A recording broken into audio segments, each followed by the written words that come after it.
Caring for your organization's archives. All organizations, no matter their size, whether they are clubs, groups, churches, or associations, create and accumulate records in both physical and digital formats. These records may fill only one small box sitting on a shelf, or a whole room full of filing cabinets, or even a hard drive on an office computer. Over time, the documents produced and used in day-to-day operations become important records that reflect the history, values, and accomplishments of your organization, as well as its place within the community. These are the records that constitute your organization's archives and therefore require care and preservation. Let's begin by discussing the records themselves and the idea of records management. This concept may sound daunting and possibly unnecessary, especially if your organization is small. But since all organizations of any size produce records, they have to be managed in some way. These records are useful to your organization and the running of it, whether that means they are temporarily helpful, like a phone message, or permanently essential, like financial statements. Records management means determining what happens to a record after it's created. Is it something that can be discarded after a certain period of time, or should it be retained indefinitely? Identifying the stages of a record's life cycle will help in figuring this out. Records start off in stage 1, creation. A record is created, received, or captured. They quickly move to stage 2, maintenance and use. In this stage, records are either in active or semi-active use. Active use means a record is currently used and referred to frequently. Semi-active use means a record is not currently used, but still referred to occasionally. Records in stage 2 are retained for as long as they are useful to your organization, whether that's in terms of months or years. So they should be easily accessible to whoever needs them. Accessibility is made possible through organization. Hopefully, there's already a system in place for arranging and filing your active use and semi-active use records. Ask yourself these questions. Can you access them easily and quickly? Is the system logical and consistent? If a new person came in today, could they understand the filing system? If you couldn't answer yes to these questions, or if your filing system is confusing, unwieldy, or even non-existent, then some type of order has to be established. Focus on your organization's day-to-day operations. What kind of documents do you need access to on a daily or even monthly basis? Files, whether actual paper documents or digital ones, should be organized and arranged by function, subject, and/or date order. These methods of arrangement can be used separately or in combination. It all depends on the size of your organization and the volume of documents you're dealing with. A standardized, consistent filing system that makes sense for your organization and its current records will be beneficial when it comes to what you do with some of the records that reach stage 3. This final stage is known as disposition. This is when a record is no longer used and rarely or never referred to. Most records in stage 3 can be discarded or deleted after a certain amount of time. Examples are bills, invoices, payroll, timesheets, or duplicate materials. However, there are some records that reach stage 3 that should be retained and become part of your archives. These are records that have lasting historical value. In other words, they reflect your organization's goals, policies, and achievements. The historical aspect of these documents can be used by your organization for various purposes, including promotion, public relations, and litigation, to name a few. In addition, they can be valuable educational tools for researchers who wish to understand the history and principles of your unique organization.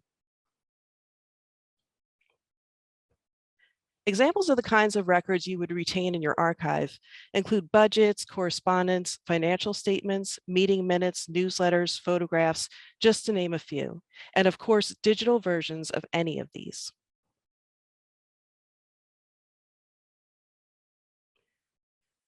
Once records of lasting historical value have been identified and selected for retention, they need to be taken care of and maintained. Your organization may have already started in archives at some point by setting aside those documents considered important enough to keep indefinitely. Or maybe an archives was never established and you want to start one now. Either way, you should begin by assessing the records you're keeping. If there is order and arrangement to these records, then continue to store them in that order. The relationship between different types of historical documents is better understood by future viewers if they are kept in their original order. Of course, if you're faced with a pile of papers that were not properly organized and maintained from the beginning, you may use one or all of the methods of arrangement I mentioned earlier by function, subject, and or date order. The same principles apply to electronic records as well, like emails or scanned documents. I'll discuss digital preservation a little later. Once you have a handle on the content of your archives, you can start to employ best practices when it comes to care and preservation. Where and how you keep your archival records is just as important as what you keep. If you choose to establish and maintain an in-house archives, you need a secure area with ample room to store your records, a work area to organize and process them, and the materials to house and protect them. In addition, if you make your records accessible to members of the public, you'll need a designated area for researchers that's easy to supervise, as well as a set of usage guidelines. The Society of American Archivists has a list of typical usage guidelines with explanations. A link is available on the handout that goes with this program, and that should be in the chat box.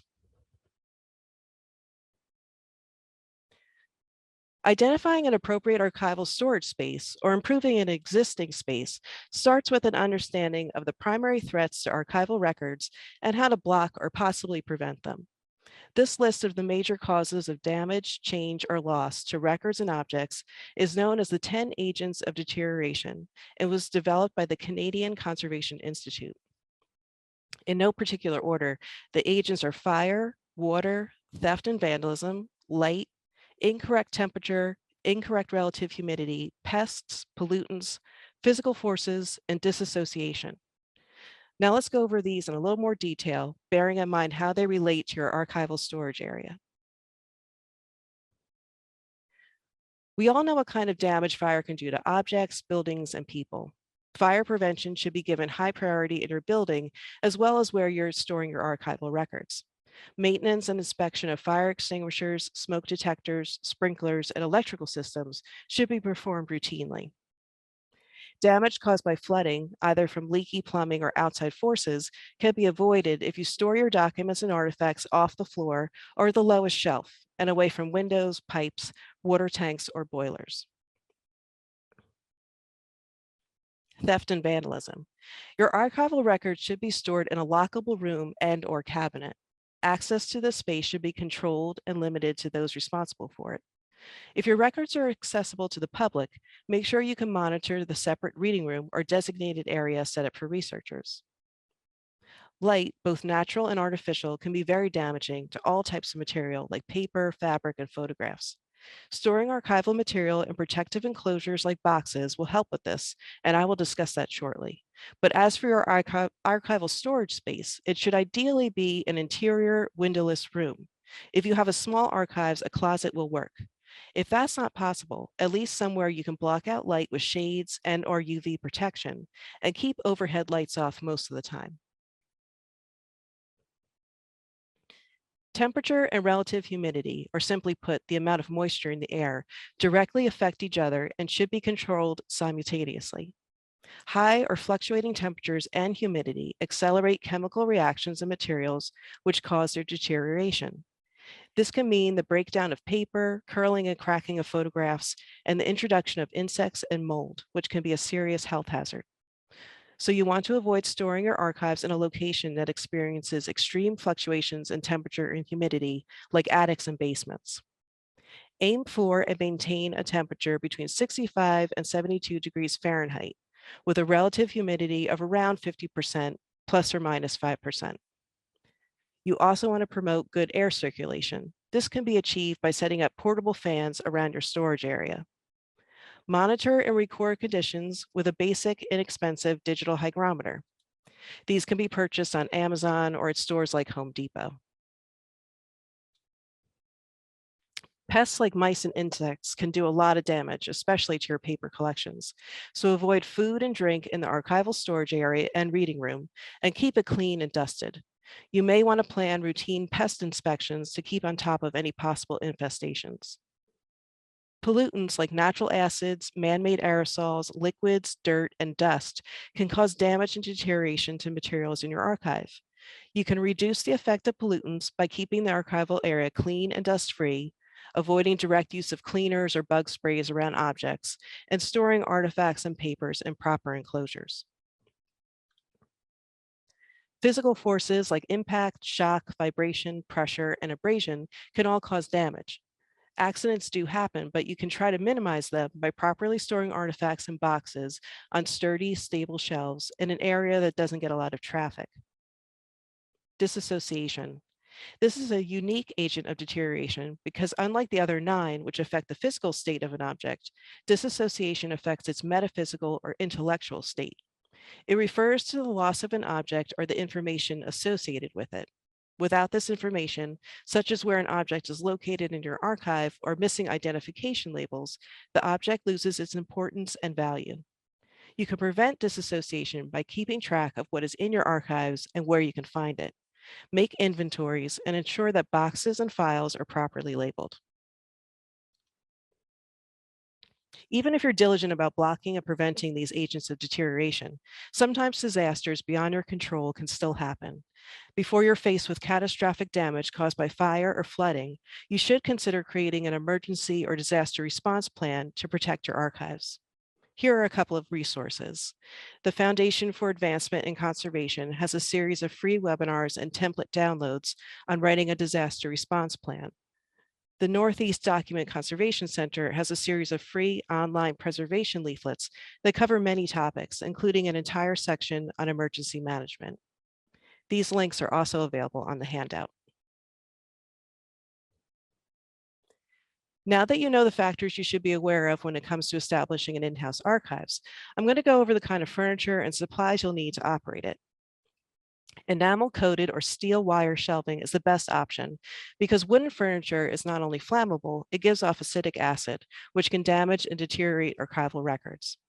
If you can't replace wooden furniture in the short term, a temporary measure is to use shelf lining, like pieces of mylar, and protective enclosures to act as a buffer. Shelving should be secured in some way unless it is strong and sturdy enough to be freestanding. Don't place shelving directly against exterior walls. The bottom shelf should be at least 4 inches off the floor to protect from possible water damage. And shelves should be large enough to fully support storage boxes. Other options for storage include lockable metal cabinets with adjustable shelves and filing cabinets.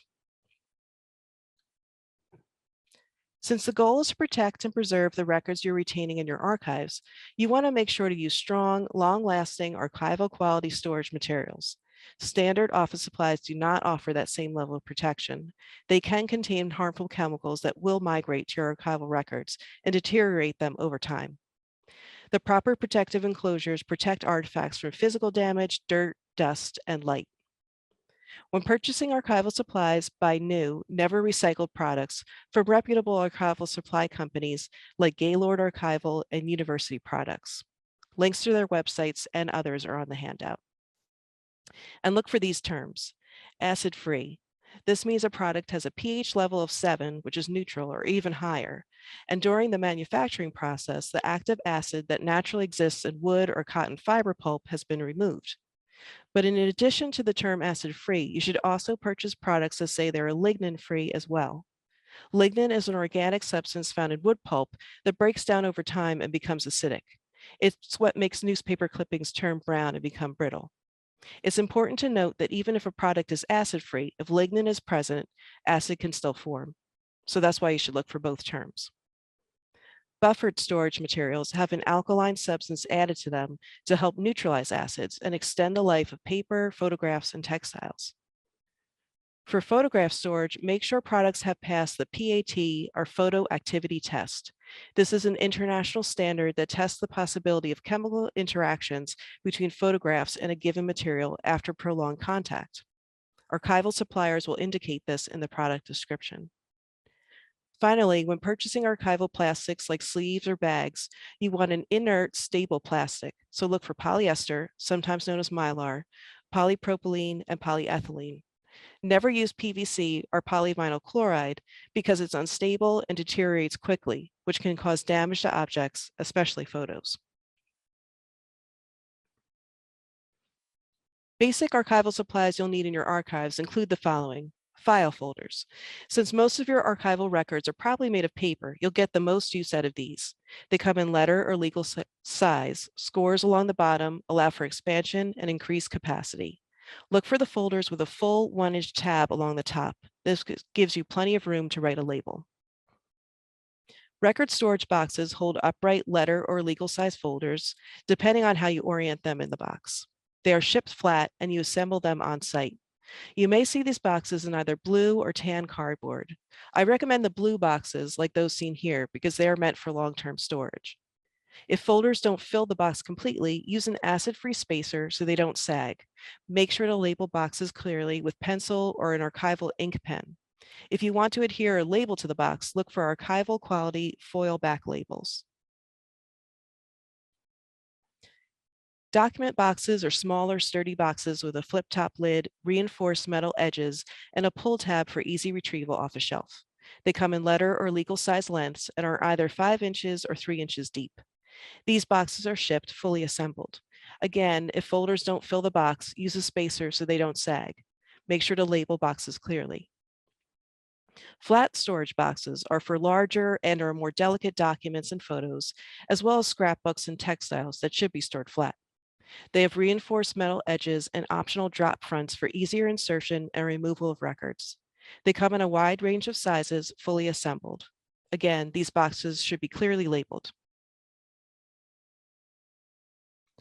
Photo sleeves are transparent and should be made of archival plastic like polypropylene.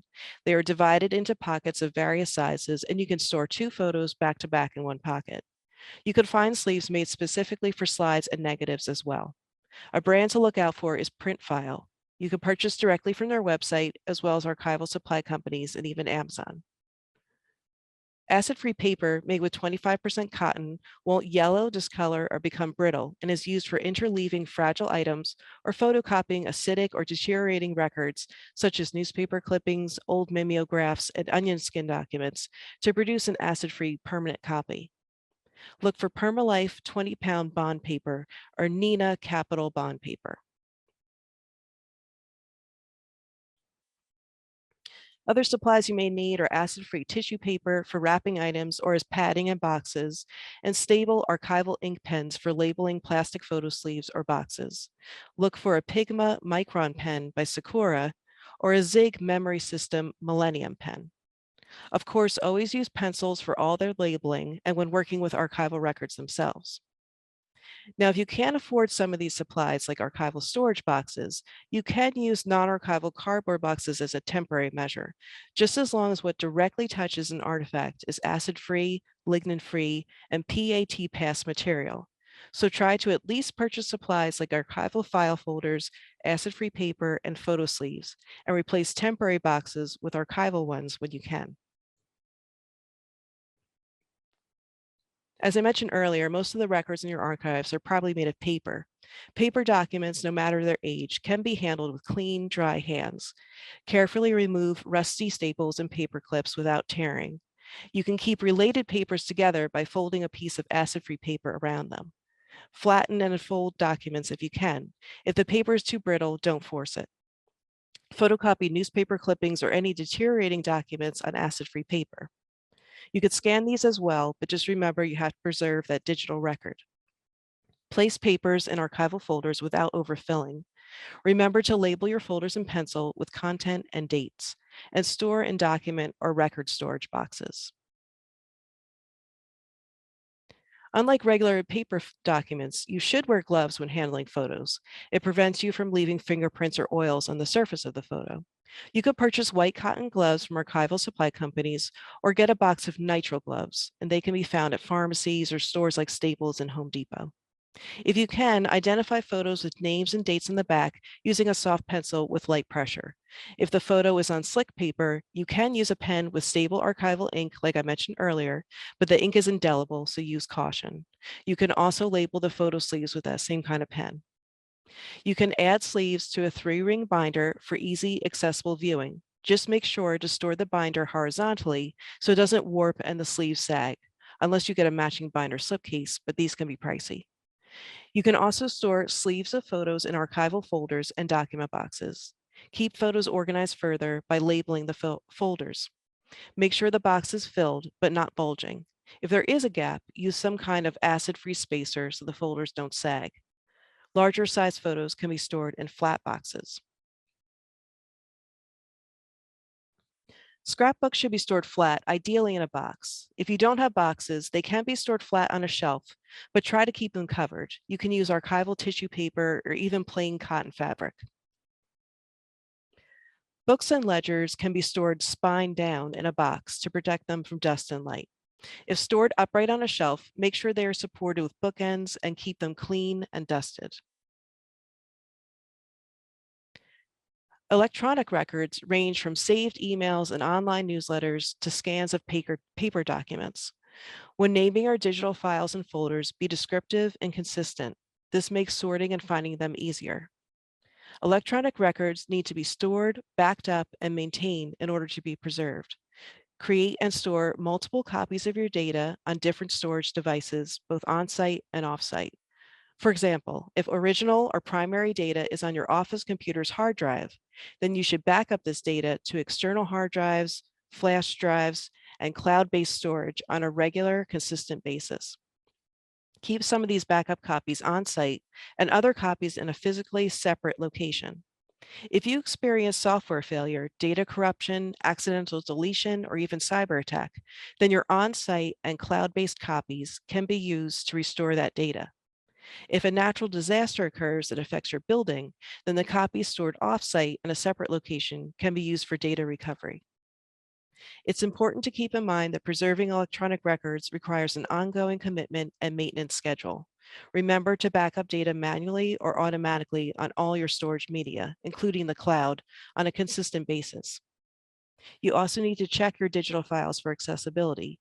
Open up a few random files on your computer and external hard drives to make sure you can still access them. Keep up to date with any policy or access changes with your cloud storage and backup service. And it's a good idea to replace your external hard drives every 3 to 5 years because unfortunately they don't last forever.